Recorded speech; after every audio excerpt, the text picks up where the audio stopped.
de l'aumône. Vous écrivez la profusion des richesses et l'inutilité de l'aumône, zakat ou la sadaqa.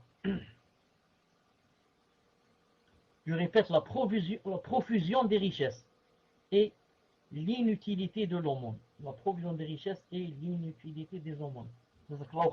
Abu Hurayra radiallahu ta'ala nous rapporte du messager d'Allah sallallahu alayhi wa sallam qu'il a dit: l'heure ne viendra pas jusqu'à ce que les richesses se propagent parmi vous et abondent au point que le détenteur de la richesse cherchera qui l'acceptera de lui comme aumône. L'homme sera appelé mais dira: je n'en ai nul besoin, je n'en ai nul besoin, rapporté par le Bukhari. Je répète, l'heure ne viendra pas jusqu'à ce que les richesses se propagent parmi vous et abondent au point que le détenteur de la richesse cherchera qui l'acceptera de lui comme aumône. Donc l'homme sera appelé mais dira: je n'en ai nul besoin. Abu Moussa radiallahu ta'ala anhu rapporte du prophète sallallahu alayhi wa sallam qu'il a dit, La ya'tiyanna 'ala an-nasi zaman. Il arrivera une époque où yatufu ar-rajulu fihi bis-sadaqati min adh-dhahab, où l'homme se déplacera avec une aumône en or, thumma la yajidu ahadan ya'khudhu minhu, puis ne trouvera personne pour la prendre de lui. Subhanallah al-azim. Il va arriver une époque où l'homme se déplacera avec une aumône en or, pas en euros, en or, puis il ne trouvera personne pour la prendre de lui. Le prophète alayhi salam nous informe qu'Allah azza wa jal fera don à cette communauté qui lui donnera des trésors de la terre et que le règne de sa communauté s'étendra en Orient et en Occident.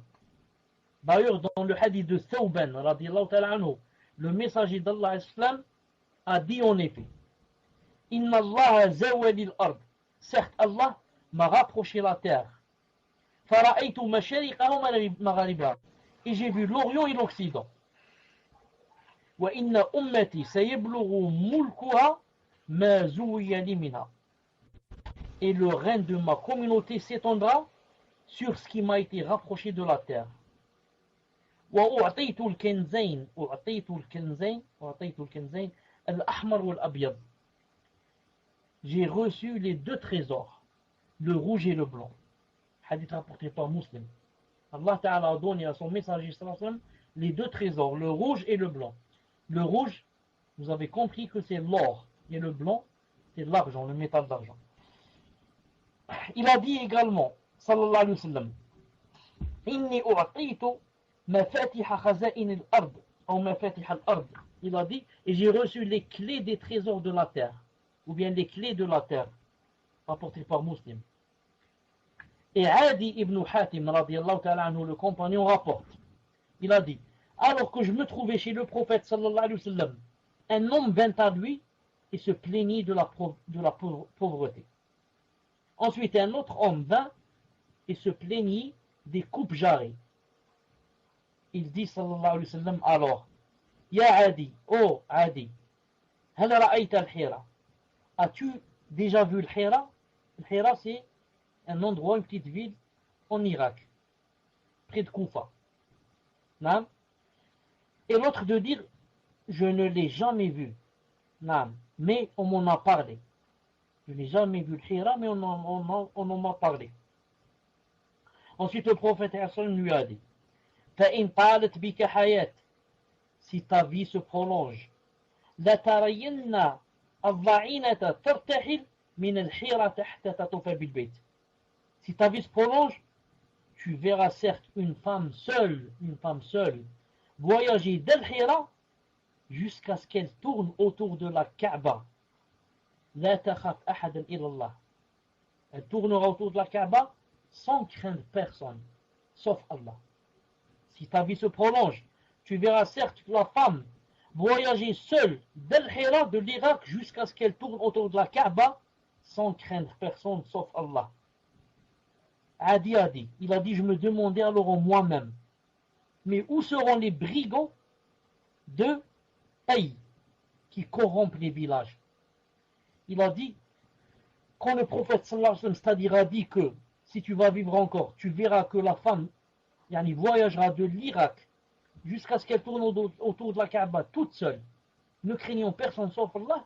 Il a dit, je me suis dit dans mon cœur, où seront donc les brigands de Taï? Il a dit, c'est très connu que dans ce trajet-là, entre l'Irak et la Kaaba, il y a beaucoup de brigands qui coupent la route et qui prennent l'argent de force des gens et leur prennent leurs provisions et leur prennent l'or et tout. Il a dit, je me suis dit dans mon cœur, où seront donc les brigands de Taï? Taï, c'est un endroit entre l'Irak et la Mecque.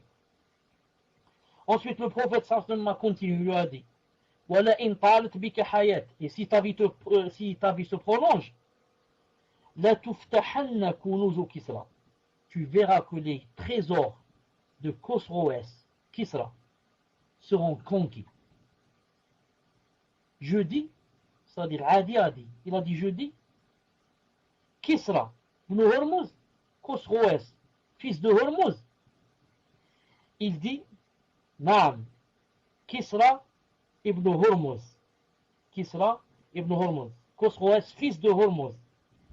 Et si ta vie se prolonge, tu verras certes un homme sortir une poignée pleine d'or ou d'argent en cherchant qui l'acceptera de lui sans trouver personne pour la prendre.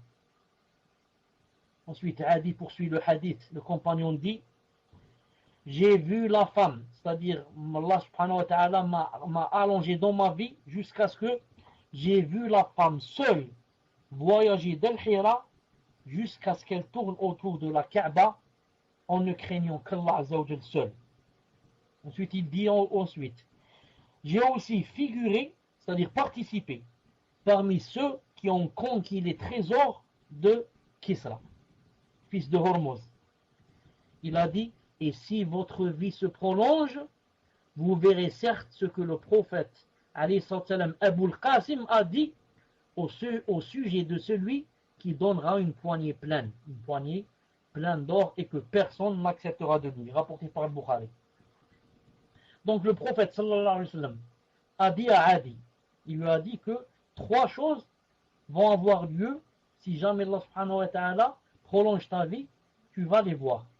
La femme sortira de l'Irak jusqu'à la Kaaba, n'ayant peur de personne, voyageant toute seule. Il a dit les trésors de Kisra, Khosroès, seront pris, c'est-à-dire par les musulmans. Et la troisième des choses, si Allah Ta'ala prolonge ta vie, tu verras que il y aura de l'or partout. Au point où l'homme ou bien quelqu'un essaiera de donner une poignée d'or à d'autres, personne n'acceptera.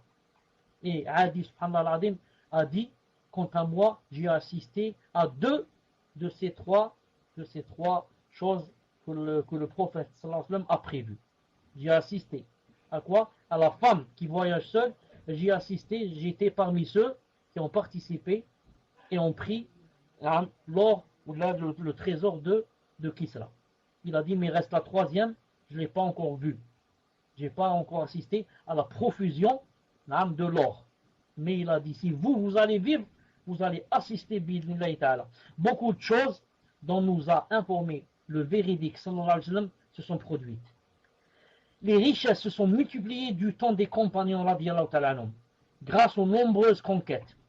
Ils se sont partagés les fortunes des Perses et les fortunes des Romains.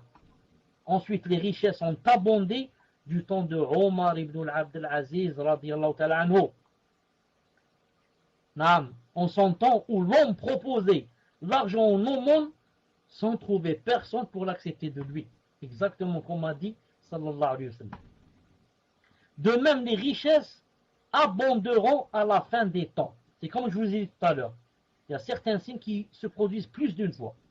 La profusion des richesses a eu lieu déjà au temps de Omar ibn Abd al-Aziz.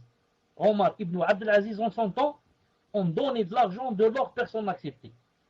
Ici, il a dit que ça va avoir lieu encore une fois à la fin des temps. Ça va abonder à la fin des temps, en sorte qu'un homme proposera sa richesse et que lui dise celui à qui il la propose, je n'en ai nul besoin. Jazakallahu khairan, je n'en ai nul besoin. C'est une incitation. C'est une indication Et Allah Azza wa Jal est plus savant de ce qui va se produire au temps du Mahdi et de Isa, qu'ils appellent Jésus, où les richesses abonderont et où la terre sortira sa bénédiction et ses trésors. Abu Huraira radiallahu ta'ala anhu rapporte que le messager sallallahu alayhi wa sallam a dit Taqi'ul ardu aflada kabidiha amthal al-ustan min dhab al-fidda. Le prophète alayhi salam a dit la terre dégorgera, c'est-à-dire va vomir les fruits de ses entrailles tels des piliers d'or et d'argent. Ce n'est pas tel des cailloux d'or, non, tel des piliers d'or et d'argent. Il a dit, le criminel viendra et dira, quand il verra ça, il dira, c'est pour cela que j'ai tué. Ensuite, celui qui aura rompu ses liens de parenté viendra et dira, c'est pour cela que j'ai renié mes proches, à cause de cela, à cause de cet or, cet argent. Le voleur alors viendra et dira, c'est pour cela que ma main a été coupée. Ensuite, les trois, ils vont délaisser cet or et n'en prendront rien. Ibn Hajar, rahimahullah, explique qu'il est possible que le fait que les gens se passent des richesses et les abandonnent, soit au moment où le feu sortira et que les gens seront préoccupés par le rassemblement. Ça, c'est d'après Ibn Hajar, ce qu'il dit. À ce moment, personne n'accordera d'attention à la richesse, mais veillera autant que possible à s'alléger. Ce qu'a cité Ibn Hajar, rahimahullah, quant au fait que les gens se passeront des richesses, car ils seront occupés par le rassemblement, n'empêche pas qu'ils s'en passeront de cet or pour une autre raison, qui est quoi? Qui est la profusion des richesses, comme ce sera le cas du temps du Mahdi et de Isa sallallahu alayhi wa sallam. Ainsi, la renonciation aux richesses se produira à deux époques, même éloignées, pour deux causes différentes. Et Allah subhanahu wa ta'ala est plus savant. Peut-être qu'on va s'arrêter ici, Inch'Allah ta'ala.